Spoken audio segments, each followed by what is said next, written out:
દોસ્તો, ગુજ યુટ્યુબર ચેનલમાં એકવાર ફરીથી તમારું હાર્દિક સ્વાગત છે। પવિત્ર માસ શ્રાવણના સોમવારના દિવસે મિત્રો આપણે જઈ રહ્યા છીએ કેદારેશ્વર મહાદેવના દર્શન કરવા।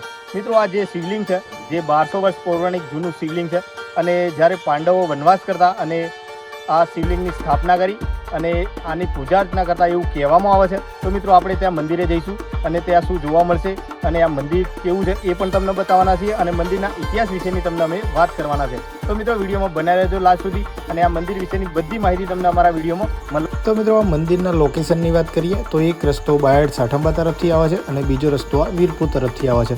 તો મિત્રો સાઠંબાથી 15 કિલોમીટર અને વીરપુરથી પણ તમને 15 થી 20 કિલોમીટરની આજુબાજુનું અંતર આ મંદિર સુધી પહોંચતા થશે। તો મિત્રો હવે આપણે મંદિર તરફ આગળ વધીએ છીએ અને તમને આ આખા મંદિરના દર્શન કરાવીશું અને આ મંદિરના ઇતિહાસની તમને અમે વાત કરીશું। તો ચાલો વિડીયોમાં બને રહેજો।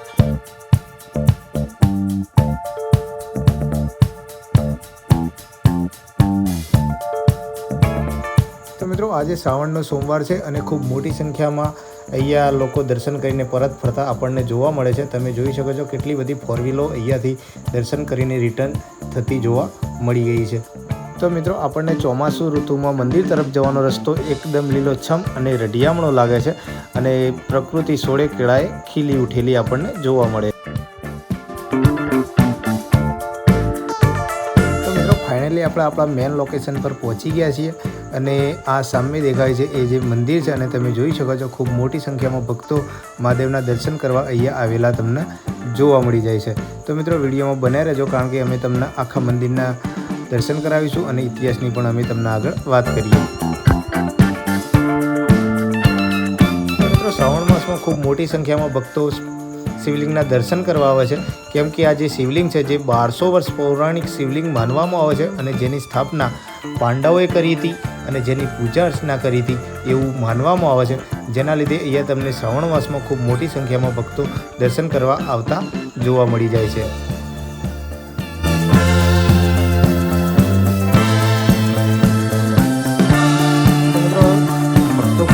લાઈનમાં જોડાઈ ગયા છે ભગવાન શંકરના શિવલિંગના દર્શન કરવા। તમે જોઈ શકો છો કેટલી મોટી ભીડ છે અને હવે આપણે પણ તમને ભગવાન શંકરના શિવલિંગના દર્શન કરાવવાના છે। તો મિત્રો વિડીયોમાં બન્યા રહેજો અને ભગવાન શંકરના શિવલિંગના દર્શન થઈ જાય તો કોમેન્ટમાં હર હર મહાદેવ જય ભોળેનાથ લખવાનું ભૂલતા નહીં। તો મિત્રો હવે અમે તમને દર્શન કરાવવાના છીએ સ્વયંભૂ પ્રગટ એવા ભગવાન શંકરના શિવલિંગના। તો મિત્રો તમે શાંતિથી આના દર્શન કરી લો।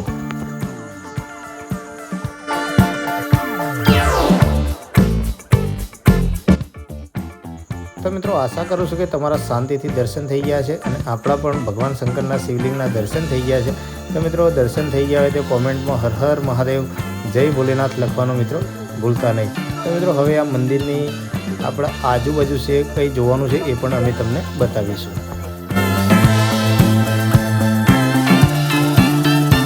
તો હવે મંદિરની બાજુમાં આવેલું ભગવાન શનિદેવનું મંદિર અને નવગ્રહના મંદિર છે। તો મિત્રો હવે તમને અમે ભગવાન શનિદેવના દર્શન કરાવીશું અને નવગ્રહના પણ અમે તમને દર્શન કરાવીશું। તો તમે મિત્રો શાંતિથી એમના પણ દર્શન કરી લો।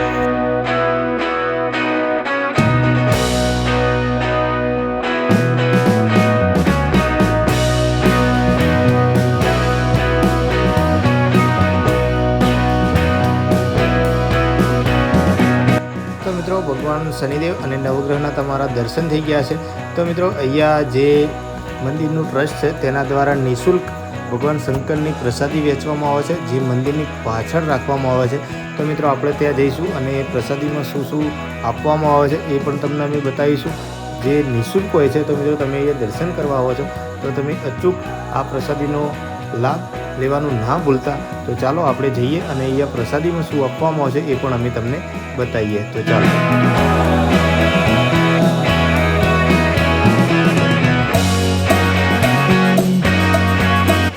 તો મિત્રો તમે જોઈ શકો છો ખૂબ મોટા પ્રમાણમાં અહીંયા પ્રસાદી બને છે લાઈવ અને એકદમ શુદ્ધ અને સારી રીતે અહીંયા તૈયાર કરવામાં આવે છે પ્રસાદી। અને પ્રસાદીમાં તમે જોઈ શકો છો લાડુ, પૂરી, શાક, દાળ ભાત અને તમને સરસ મજાનું ભોજન જે નિઃશુલ્ક અહીંયા કોઈ રૂપિયા વગર તમને મળી જવાનું છે।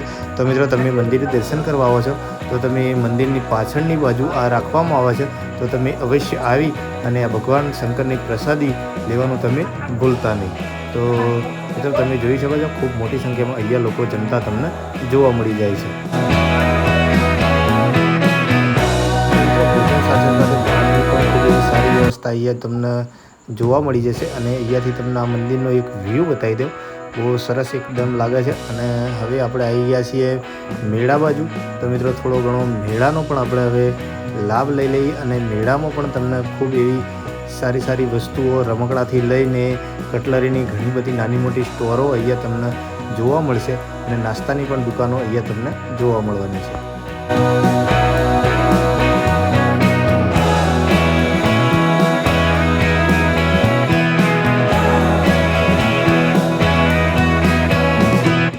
તો મિત્રો આશા કરું છું કે તમને વિડીયો ગમ્યો હશે. અને મિત્રો વિડીયો ગમ્યો હોય તો વિડીયોને લાઈક કરો, શેર કરો. અને મિત્રો તમે ચેનલ પર નવા હોય તો ચેનલને સબસ્ક્રાઈબ કરવાનું ના ભૂલતા, કારણ કે અમે તમારા માટે આવા નવા વિડીયો લાવતા રહીએ છીએ. તો મિત્રો મળીએ એક નવા વિડીયોમાં. ત્યાં સુધી હર હર મહાદેવ, જય મહાકાલ.